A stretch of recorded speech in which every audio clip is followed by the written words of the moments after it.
you might ask yourself, well, why doesn't Michael Harding's paint have solvents in it? And what are those solvents? I always have the belief that I don't understand why other companies put those in, to be absolutely honest. Maybe the solvents are there to somehow act as wetting agents to aid the grinding of the pigment or the wetting in of the pigment initially, but I can give an example of what one particular solvent does, or something that behaves rather like a solvent, and I'm not trying to blind people now with science. There's a material called methyl ethyl ketoxin. In the industry it's called MECO for short, and it's one of these volatile substances that's used in a number of sort of industrial applications. With the idea with oil paints, it acts as an oxygen scavenger. And you're probably thinking, well, what is all that about? Now, supposing I made a paint and it was a very fast drying colour like, I don't know, raw umber, burnt umber, viridian or something like that. And supposing when I made that paint, there were some bubbles within it. I'm talking about a nice big bubble the size of your sort of thumb. Theoretically, there's enough oxygen within that bubble that it could be enough to set up drying so that the inside edge would produce a skin of that bubble. Now, actually, the oxygen scavenger idea is very clever, because what it does is it evaporates into that bubble and combines with the oxygen before the linseed oil can, and it neutralizes it, which actually is very, very ingenious.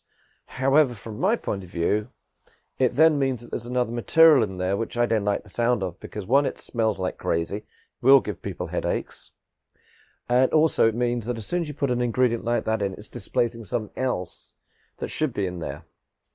And even if it's like 0.5%, that means therefore there has to be half a percent less pigment or 0.5% linseed oil, and those are very important things because, of course, the pigment's responsible for the light fastness. The oil is effectively a glue, gluing the pigment particles.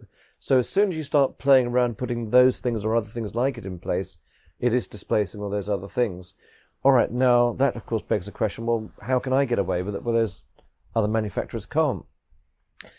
I think the problem with getting a bubble into the paint usually occurs at the tube filling stage. And of course, sometimes when we do a small paint making run, maybe just a couple of dozen tubes, some of those are even filled by hand. And there's tricks to make sure that you tap it down, rather like you do with a ketchup bottle to make sure the contents go near the cap. We'll do that, and so the bubbles come out by the force of gravity. The same thing sort of applies with a mechanized tube filler, because you're injecting through a very small, narrow orifice, sometimes smaller than the end of a pencil, and you can inject the paint in at maybe a tenth of a second, which therefore means the paint is being shot to the end of the inside of the tube at such speed that the bubbles are totally left behind. And sometimes when my guys are using our tube filler, you'll hear a little pop as a bubble has been burst out. But the great thing is now that is liberated into the air. Our only headache, of course, at that stage is if the tube filler thinks that a 10 ml bubble was actually paint, then the measure is low. So as a result, we check the weights of every tube to make sure it's consistently full. And any tube, usually if they hear a pop like that, they'll immediately check that tube. And if it's not right, it's put aside and topped up accordingly later. So yeah, I mean, you could call these manufacturers' tricks of the trade. The baffling thing is for me that we do get I will have the odd person call up and say, "Oh, I've got skin in my paint tube," and apologies at that. With all the thousands of tubes we make and all the artists we supply, yeah, it's a fact of life. We do get the odd tube returned to us like that, and without question, we always replace. So rest assured, even if we do leave out the methyl ethyl ketoxin, the MECO, you're not going to have a problem with the paint anyway. And even if there is a bit of dry skin, please forgive us, but we're just trying to make the paint to such a level of perfection we don't need that junk.